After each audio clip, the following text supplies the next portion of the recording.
अस्सलाम वालेकुम। उम्मीद आप सब खैरियत से होंगे। तो आज जो हम टॉपिक पढ़ने जा रहे हैं वो है ईसीजी। और ईसीजी ना सिर्फ आपके लिए फर्स्ट ईयर में यानी कि पेपर्स के तक आपके काम आएगी, बल्कि जो आपके आगे प्रैक्टिकल लाइफ है उसमें भी आपको बहुत ज़्यादा हेल्प आउट करने वाली है। तो स्टार्ट करते हैं। सबसे पहले तो हमें पता होना चाहिए कि नॉर्मल ईसीजी क्या होती है। तो उसके लिए ना मैं आपको पहले एक ईसीजी ड्रॉ करके दिखाता हूँ और फिर हम उसके मुख्तलिफ कंपोनेंट्स को स्टडी करेंगे, ठीक है। तो अगर हम देखें तो नॉर्मल ईसीजी कुछ इस तरह से होगी कि सबसे पहले तो हमारे पास एक ये वेव आती है और फिर एक डाउन अप डाउन और फिर स्ट्रेट लाइन और फिर उसके बाद किस तरह की वेव आती है। अब इन वेव्स को अगर हम नाम दें तो इनका नाम याद रख लें आप। इसे हम कहते हैं पी वेव। ये जो डाउनवर्ड डिप्रेशन आया इसे हम कहते हैं क्यू कम। और ये जो अप ये वेव इसे कहते हैं आर। और जो ये फिर डाउनवर्ड आई है इसे हम कहते हैं एस। तो इस सारे को हम लोग क्यू आर एस कम्प्लेक्स कह देते हैं। और फिर ये जो वेव आई है इसे हम कहते हैं टी वेव, ठीक है। अब ये तो हमारे पास हो गई नॉर्मल ईसीजी, ठीक है। लेकिन आप इसकी शेप जब आप किसी ग्राफ के ऊपर इस ईसीजी को रीड कर रहे होते हैं तो आप डायरेक्टली उसकी शेप देख कर नहीं बता सकते कि ये ईसीजी नॉर्मल है या एब्नॉर्मल है। तो इसके लिए आपको कुछ उसके आपको ना ग्राफ के अंदर हमेशा आप एक टाइम इंटरवल भी लेते हो, ठीक है। तो मैं आपको ईसीजी असली भी करवाऊंगा जो मेरे पास पड़ी हुई है। फिलहाल आप यहाँ से देखें तो यहाँ पे मैं ना आपको जो इंडिविजुअल कंपोनेंट्स है वो समझा देता हूँ। अब मेरे पास यहाँ पर ये वेव्स बन गई, ठीक है। अब यहाँ से मुझे दो चीज़ में मेन चाहिए जो कि है मेरे पास एक पी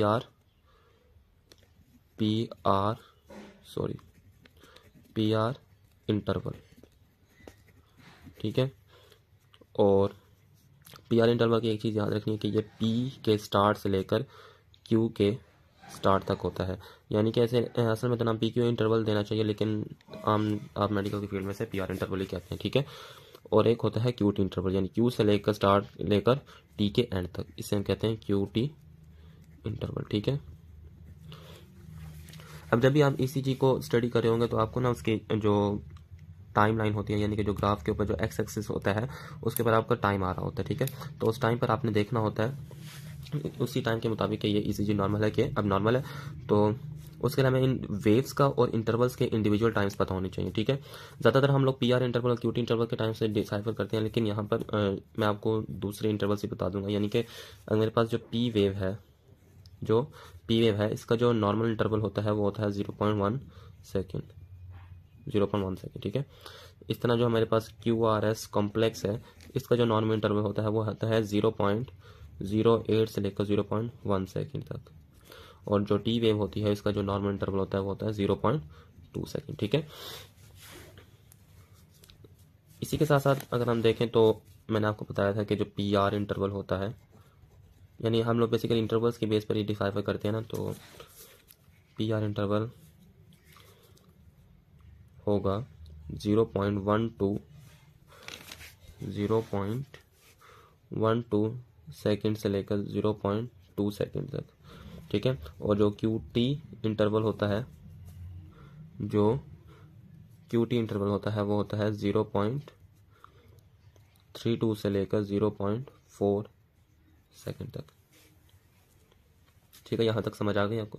तो ये तो है नॉर्मल टाइम्स और इनको आपको असल में लगाना रट्टा ही है, ठीक है।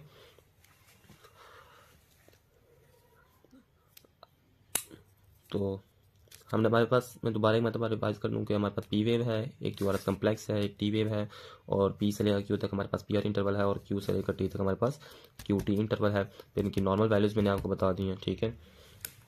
अब मैं आपको दिखाऊंगा जो इसकी रियल ईसीजी होती है ग्राफ के ऊपर, वो मैं आपको समझाता हूँ जी। तो आपने जो नॉर्मल ईसीजी उसको मैंने आपको समझा दिया। अब हमने देखना है कि अब नॉर्मलिटीज़ क्या क्या हो सकती हैं, क्योंकि ईसीजी के अंदर हम लोग बेसिकली नॉर्मल तो आपको पता होनी चाहिए, लेकिन अब नॉर्मल भी आपको पता होनी चाहिए कि अब हम यहाँ पे जो टॉपिक स्टार्ट करने वाले हैं वो है ईसीजी एबनॉर्मलिटी। और ईसीजी एबनॉर्मलिटीज़ का मतलब ये है कि उसकी जो इंटरवल्स हैं या जो उसकी वेव्स हैं उनके टाइम ड्यूरेशन में कोई ना कोई, या उनकी जो हाइट वगैरह है उनमें कोई ना कोई जो है वो एबनॉर्मलिटी आ रही है। तो अगर उसकी वेव्स वगैरह में एबनॉर्मलिटी को देखें तो सबसे पहले हम लोग देखेंगे पी वेव में क्या एबनॉर्मलिटी हो रही है, ठीक है। तो पी वेव जाहिर सी बात है अगर मैं आपको यहाँ पर दिखाऊं तो ये पी वेव या तो ये बहुत बड़ी हो सकती है, ठीक है, या फिर बिल्कुल छोटी हो सकती है, या फिर ये इन्वर्टेड हो सकती है। यही तीन इसकी पॉसिबिलिटीज़ हैं। तो अगर हम यहाँ पर देखें तो सबसे पहले टॉल पी वेव, ठीक है, और फिर उसके बाद स्मॉल पी वेव, और फिर उसके बाद तीसरी चीज़ जो है वो है कि इन्वर्टेड पी वेव। अगर टॉल पी वेव की बात की जाए तो टॉल फिर आगे दो कंडीशंस उसकी आ जाती हैं, ठीक है, वो मैं आपको बता देता हूँ क्यों आती हैं। एक को आप कहते हो मिट्रेल या एम शेप्ड, और एक को आप कहते हो पी पल्मोनेल, ठीक है। स्पेलिंग अगर देख लेना आप यहाँ पर टॉल हमने इस वजह से किया है, जाहिर सी बात है कि अगर टॉल वेव आ रही है इसका मतलब ये है कि अच्छा, यहाँ पर ना मैं आपको एक चीज़ बताना भूल गया कि जो हमारे पास पी वेव होती है ये एट्रियल डीपोलराइजेशन को डिनोट कर रही होती है, एट्रियल डीपोलराइजेशन, और जो क्यूआरएस कम्प्लेक्स होता है ये वेंट्रिकुलर डीपोलराइजेशन को डिनोट कर रहा होता है। क्या चीज़? Ventricular depolarization. और टी वेव फिर किसको करेगी? जाहिर सी बात है, हमारे पास एट्रियल डीपोलराइजेशन हो गई, वेंट्रिकुलर डीपोलराइजेशन हो गई। अब यहाँ पे हमारे पास डीपोलराइजेशन ही बचती है, और किस चीज़ की? वेंट्रिकल्स की। फिर आप लोग कह रहे होंगे कि जो एट्रियल डीपोलराइजेशन है या डीपोलराइजेशन है वो कहाँ पर हुई? तो वो ना ये क्यूआरएस कम्प्लेक्स के साथ ही मर्ज हो जाती है, ठीक है। तो हम यहाँ पर थे कि जो पी वेव है वो एट्रियल डीपोलराइजेशन को शो करती है, और जाहिर सी बात है ये टॉल उसी वक्त होगी जब हमारे पास उसके ज़्यादा एम्पलीट्यूड या ज़्यादा वोल्टेज जनरेट हो रहा है, और ज़्यादा वोल्टेज उसी वक्त जनरेट होगा जब जो आपका एट्रियम है वो जाहिर सी बात है वो हाइपरट्रॉफी हो चुकी है उसके, ठीक है। तो हाइपरट्रॉफी अब जाहिर सी बात है लेफ्ट एट्रियम की भी हो सकती है और लाइट एट्रियम की भी हो सकती है। इस वजह से हमने जो ये टॉल है हमने इस दो कैटेगरीज में डिवाइड कर दिया। एक एम शेप्ड, यानी कि एम से आपने याद रखना है मिटल होगा, यानी कि उसके जो शेप आएगी ना पी वेव वो टॉल तो होगी ही होगी, लेकिन उसके साथ दरमियान में थोड़ा सा नॉच भी होगा जिसकी वजह से हम उसे कहते हैं कि ये मिड ट्रेल है या लेफ्ट एट्रियम की है, ठीक है। तो ये लेफ्ट एट्रियल हाइपरट्रॉफी को डिनोट करेगा, लेफ्ट एट्रियल हाइपरट्रॉफी, और जो ये है ये राइट एट्रियल हाइपरट्रॉफी। सारी सी बात है, जो पल्मोनेल होता है और राइट एट्रियम इनका कनेक्शन लंग्स के साथ होता है, इस वजह से हमने इसे पी पल्मोनेल का नाम दिया, ठीक है। अब दूसरी कंडीशन ये है कि स्मॉल वेव कब होगी, ठीक है। अब स्मॉल वेव उसी वक्त हो सकती है, जाहिर सी बात है कि पोटेंशियल सही तरह से जनरेट नहीं हुआ, और वो ज़्यादातर हमारे पास एक्स्ट्रा सिस्टोल में हमारे पास होता है। और इन्वर्टेड वेव का मतलब ये है कि जो उसकी है हमारे पास वेक्टर्स हैं, वेक्टर्स के लिए हम अलग से एक वीडियो बनाऊंगा मैं, ठीक है, उसके अंदर आपने देख लेना है, और अगर आपने नहीं देखी हुई पहले वीडियो तो इसका डिस्क्रिप्शन भी आई बटन में मिल जाएगा आपको, ठीक है। तो हम इन्वर्टेड की बात कर रहे थे। अगर इन्वर्टेड वेव आपने देखनी है तो जाहिर सी बात है जो हमारे पास, मैं यहीं भी आपको समझा देता हूँ कि अगर ये हमारे पास हार्ट है, यहाँ पर हमारे पास नेगेटिव इलेक्ट्रोड होता है, यहाँ पर पॉजिटिव इलेक्ट्रोड होता है, ठीक है। और जाहिर सी बात है यहाँ से जब आपका जो पॉजिटिव इलेक्ट्रोड की तरफ अगर पॉजिटिव चार्ज मूव करता है तो पॉजिटिव वेव शो करता है, और अगर ऑपोजिट मूव करेगा, पॉजिटिव नेगेटिव की तरफ मूव करेगा तो ये नेगेटिव साइन शो करेगा। यानी कि यहाँ पर कुछ ऐसा हुआ है कि पोटेंशियल इस पॉइंट से जनरेट हुआ।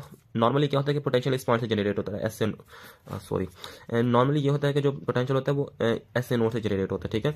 लेकिन अब हमारे पास क्या हुआ कि पोटेंशियल यहाँ से जनरेट हुआ, जिस वजह से जो नेगेटिव पॉजिटिव पोटेंशियल था वो इस डायरेक्शन में मूव करेगा, यानी कि opposite to the positive electrode, जिसकी वजह से हमारे पास यहाँ पर जो पी वेव होगी इन्वर्टेड हो जाएगी।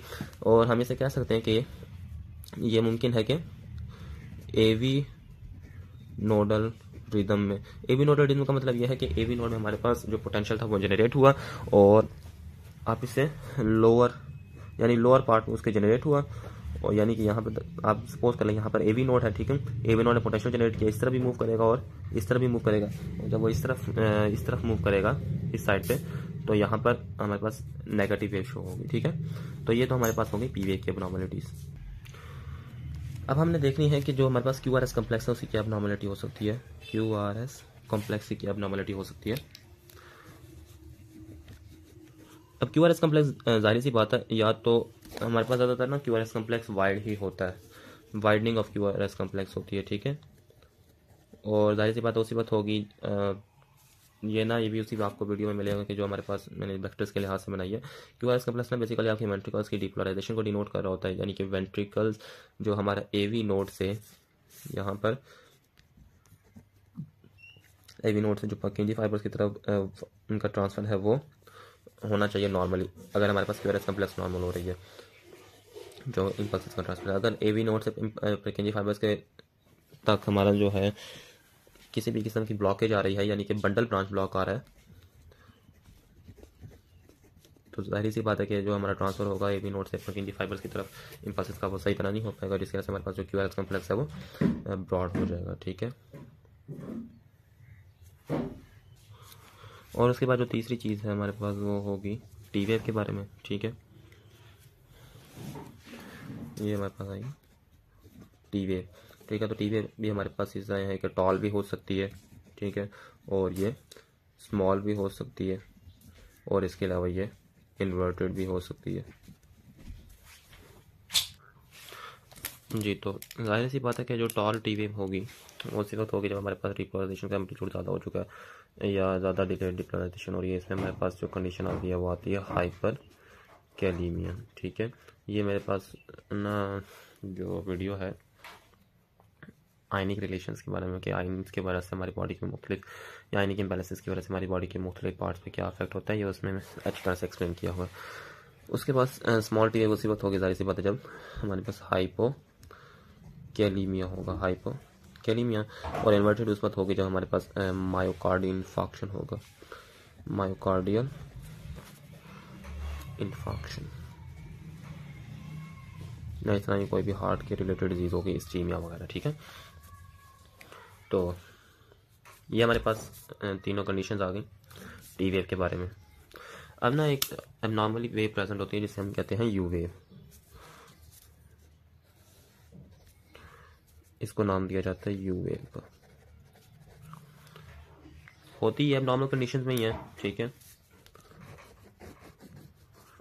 तो अब यू वेव भी ना हमारे पास कुछ इस तरह से होती है कि ये इरेक्ट यू वेव हो सकती है या फिर इन्वर्टेड हो सकती है, या फिर इन्वर्टेड हो सकती है। अगर हमने इरेक्ट देखनी है तो ये हमें मिलेगी मेनली जो है वो जाहिर सी बात है कि हमारे पास हाइपर कैल्सीमिया और इन्फेक्शन वगैरह की कंडीशंस में। ठीक है, और इन्वर्टेड उस वक्त मिलेगी जब हमारे पास हाइपर कैलीमिया होगा, हाइपर कैलीमिया। ठीक है, तो ये हमारे पास ECG के रिलेटेड कुछ पॉइंट्स थे, तो होप्स हो कि आपको समझ आ गई होगी। ठीक है, इसके अलावा जो ब्लॉक्स वगैरह की कंडीशन है वो मैं दूसरी वीडियोस में एक्सप्लेन कर दूंगा। ठीक है, तो अगर आपको वीडियो पसंद आई तो चैनल को सब्सक्राइब कर लें और वीडियो को लाइक और शेयर करें। Thank you.